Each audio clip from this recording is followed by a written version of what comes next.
semuanya. Nah, kembali bersama saya yaitu adalah Mr. Mas Fandi ya. Saya guru BK khusus untuk kelas 10 perhotelan 1. Nah, hari ini dan 10 perhotelan 2. Hari ini kita kembali lagi materi BK berupa layanan virtual BK. Minggu kemarin kita sudah berlatih dan memahami tentang kesadaran diri yang berfokus pada pemahaman emosi kalian. Ya, kalian sudah mengerti bagaimana emosi kalian, khususnya adalah emosi negatif tentang marah.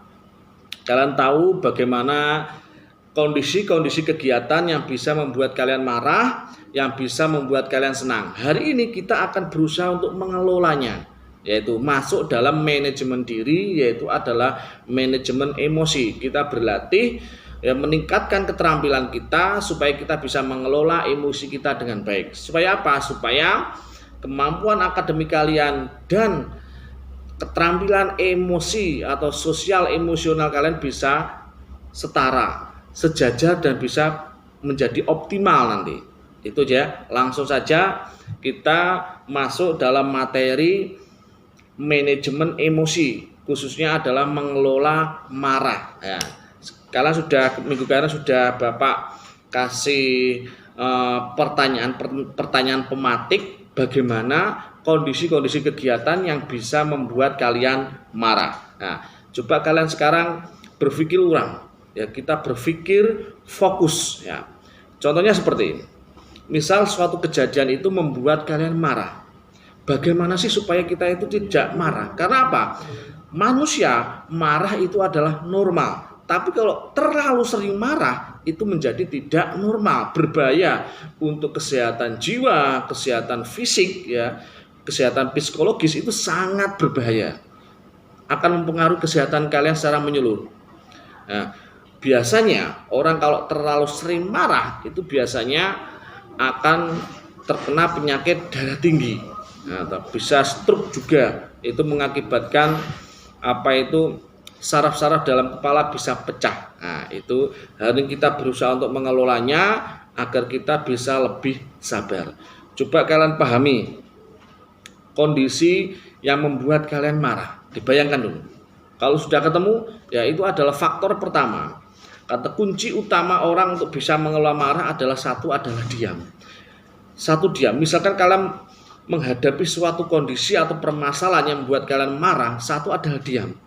Yang kedua, segera menjauh dari kejadian atau sumber yang membuat kalian marah itu. Segera menjauh. Jangan di situ mentar, segera pergi dari kondisi tersebut ke lain tempat.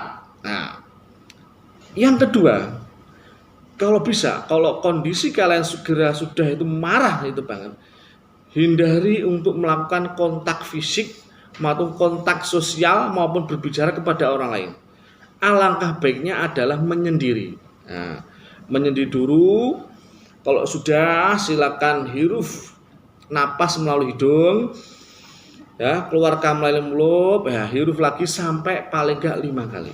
Nah, kalau sudah itu, duduk, jangan berdiri. Nah, duduk. Nah, diingat-ingat, kenapa kejadian itu bisa membuat kalian marah. Nah, itu. Kemudian coba kalian lakukan, kalau marah itu jangan disalurkan, diluapkan kepada hal-hal yang negatif. Contoh melalui ucapan, berbicara kotor, atau dalam bahasa Jawa itu adalah miso, membanting barang, kemudian memukul orang, itu tidak boleh.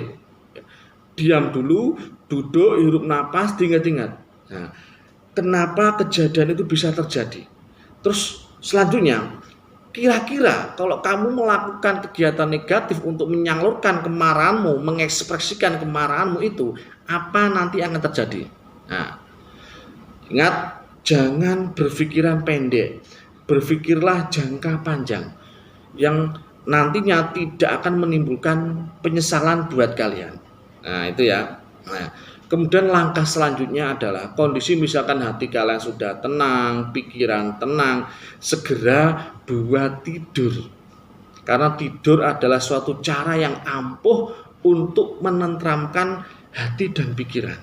Pak, lah apa ya bisa orang marah tidur? Bisa, tapi harus diawali dengan kondisi hati dan pikiran tenang dulu. Makanya harus kalian menjauhi sumber atau kondisi atau seseorang yang bisa membuat kalian marah. Pergi dulu ke suatu tempat, menyendiri dulu, ya kan?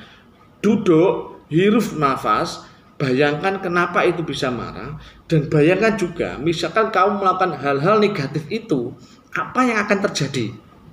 Jangan sampai kita dengan kemarahan kita mengambil keputusan yang sangat berbahaya, keputusan yang tidak bertanggung jawab, itu berbahaya buat diri kalian sendiri. Nah itu ya. Fokus kepada hal-hal yang akan menyebabkan itu.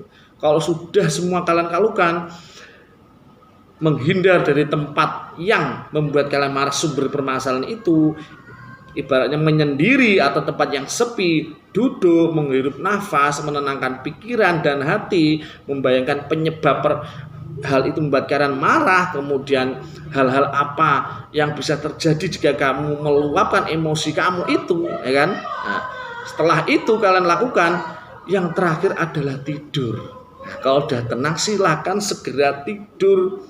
Maksudnya apa? Dengan kamu tidur, badan kamu akan menjadi rileks, akan istirahat secara keseluruhan, pikiran, hati, fisik akan istirahat dengan maksimal. Dengan seperti itu, kamu akan bangun dalam kondisi yang senang. Ya. Setelah kalian bangun, manusia tidak akan pernah secepat bisa melukakan permasalahan yang bisa membuat marah. Kemarin ada sesuatu atau tadi malam yang barusan buat kalian bangun, pikiran fresh segera. Jangan berusahalah untuk tidak memikirkan permasalahan itu dulu. Lupakan dulu. Nah, lakukan setelah kamu bangun, lakukan kegiatan-kegiatan yang membuat kamu bahagia. Aktivitas-aktivitas apa yang bisa membuat kamu bahagia? Hobi, bisa olahraga, belajar, dengerin musik, lihat film-film yang bagus, action, ya kan, percintaan, drama kolosal, Korea, silahkan.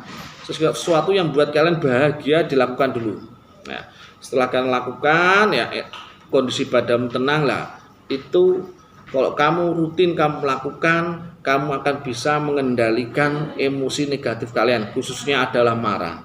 Bagaimana kalian bisa mengelola diri kalian sendiri dengan baik agar kedepannya yaitu kemampuan akademikmu dan kesejahteraan psikologismu atau well-beingmu bisa maksimal dan bisa mendapatkan hasil yang optimal. Itu ya sekilas layanan virtual BK dari saya mengenai manajemen emosi, khususnya adalah marah. Semoga bermanfaat. Sampai ketemu lagi untuk minggu depan. Tetap semangat ya, SMK Negeri 1 Ngasem berkarakter.